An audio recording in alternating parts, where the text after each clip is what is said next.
Hello, this is the TradeSite US Stocks and Futures Market Preview for Wednesday, the 20th of May, 2020. Hope you had a good trading day on Tuesday. It wasn't very exciting. Matter of fact, it was one of the flattest, as you'll see, days in a long time. We did have a couple of winners, but again, it wasn't very exciting. So this serves as the preview for Wednesday. Here's the ES front month futures contract. This is the daily chart of the broad market in futures form. We tried to take out the highs of last month and then swept and failed and came back down, so we're getting nowhere on that one.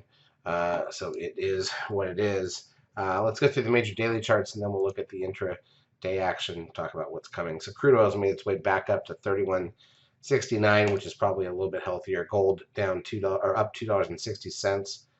S&P cash lost 30.97. Most of it was flat all day though, so we closed right on the 62% fib retracement after being higher on Monday on a gap up. Nasdaq was down 33.39.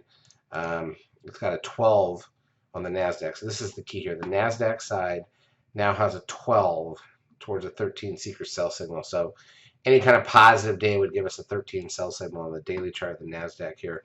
And as Rich pointed out in the lab today, we're almost at the gap fill from the big gap down day that started the crush back in February. I know it puts us near the highs, but the 13 sell signal can't be ignored.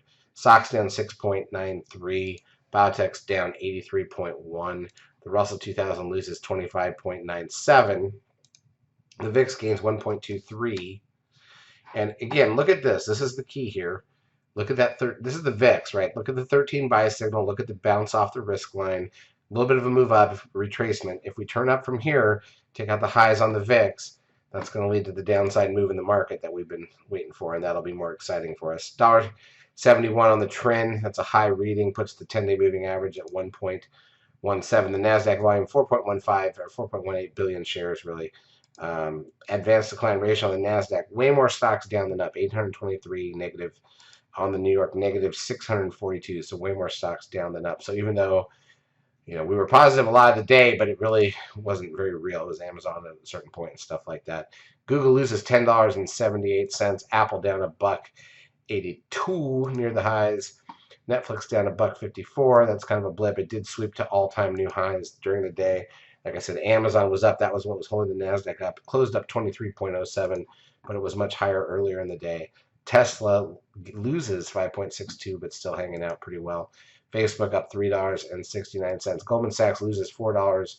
TLT, the 20-year bond ETF, up 61 cents. The Dow is down 391. When I go to the intraday action, here's the problem. It's been a very boring first 2 days, right? You gapped up huge on Monday. You were flat for the first hour and a half. You did drift up, and then you were dead flat the rest of the day. On Tuesday, a little tiny gap down on the ES, not much. The NQs I'll show you in a minute, but a little tiny. And look at the 13 sell signal, by the way, on Monday. That's basically the high with the risk line. And then a little gap down. We came up, filled the gap, and then it was so dead. Like nothing happened all day. Literally the flattest, most boring trading day we've seen in a long time, until there was some news about one drug that they thought might be a vaccine, the Modelo drug, with Trump's friends that own the company, and then that sold off because it didn't look like that was real, and none of the tests have shown that it does anything. So we closed actually at the lows of the day, but it was all a very late move, and we closed under the action from Monday. But the big news is the big remaining point is the gap down, the gap to fill below from the close last Friday. So we'll see if that's where we head next. Nasdaq side, not much different. Got the 13 sell signal on the 5-minute chart, and then the risk line. We touched it just enough to break it in theory, but still at the end of the day it held, and then we rolled over. So these gaps below are the bigger story, I think, and we'll see how that goes. But certainly on the Nasdaq, that 13 sell signal that's about to hit, and the fact that you have the VIX buy signal, that's a combination, right? That's a lot of things we want to pay attention to. Wednesday, crude oil inventory is an hour in, and the minutes from the last Fed meeting come out at 2 p.m. Eastern time. So not much there. Just a straightforward trading day, hopefully a little more exciting than what we've seen so far this week. We did pull out a couple winners, but they were not huge for the session on Tuesday. Charts as usual brought to you by eSignal. If you've not yet taken a trial of our services, feel free to do so. We will help you out for a couple weeks. Have a great trading Wednesday.